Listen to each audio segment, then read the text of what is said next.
26/11 মুম্বাই হামলার পর থেকে ভারত সরকার উপলব্ধি করে দেশের বিভিন্ন নিরাপত্তা ও গোয়েন্দা সংস্থার কাছে থাকা তথ্য আলাদা আলাদাভাবে ছড়িয়ে থাকায় বড় ধরনের অপরাধ বা সন্ত্রাসী গতিবিধি আগেভাগে চিহ্নিত করা কঠিন হয়ে পড়ছে।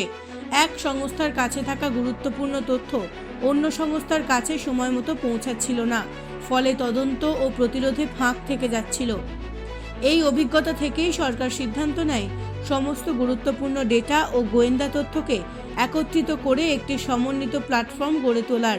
সেই ভাবনা থেকেই জন্ম নেয় NATGRID, একটি জাতীয় ইন্টেলিজেন্স গ্রিড, যার লক্ষ্য বিভিন্ন তথ্যসূত্রের মধ্যে থাকা বিচ্ছিন্নতা দূর করে দ্রুত তথ্য বিশ্লেষণ এবং নিরাপত্তা সংস্থাগুলির কাজকে আরও কার্যকর করা। সাম্প্রতিক সময়ে ভারত সরকার NATGRID-এ ন্যাশনাল পপুলেশন রেজিস্টার ডাটাবেস সম্পৃক্ত করেছে, যার মধ্যে রয়েছে প্রায় 119 কোটি নাগরিকের পরিবার ভিত্তিক পরিচয় ও বসবাসের তথ্য। এই সংযোগের ফলে যদি কোনো সন্দেহভাজন ব্যক্তির পরিচয় বা ছবি পাওয়া যায়, তাহলে NATGRID-এর অ্যাডভান্স টুল গান্ডিভা ব্যবহার করে সেই ব্যক্তির পরিবার, পূর্ব পরিচিতি ও অন্যান্য সম্পর্কিত তথ্য দ্রুত শনাক্ত করা যেতে পারে, যা তদন্ত এবং অপরাধী চিহ্নিকরণকে আরও কার্যকর করতে সাহায্য করবে। এটি শুধুমাত্র অনুমোদিত পুলিশ ও নিরাপত্তা এজেন্সিরাই ব্যবহার করতে পারে।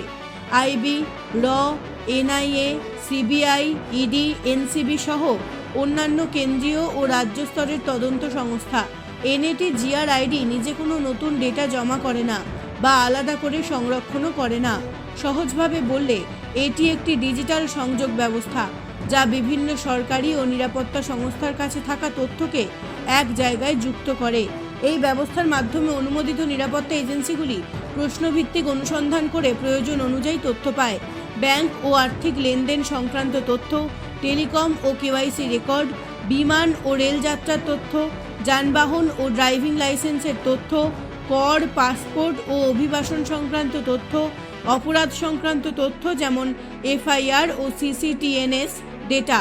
এই তথ্যগুলো সাধারণত রিয়েল টাইম পাওয়া যায়।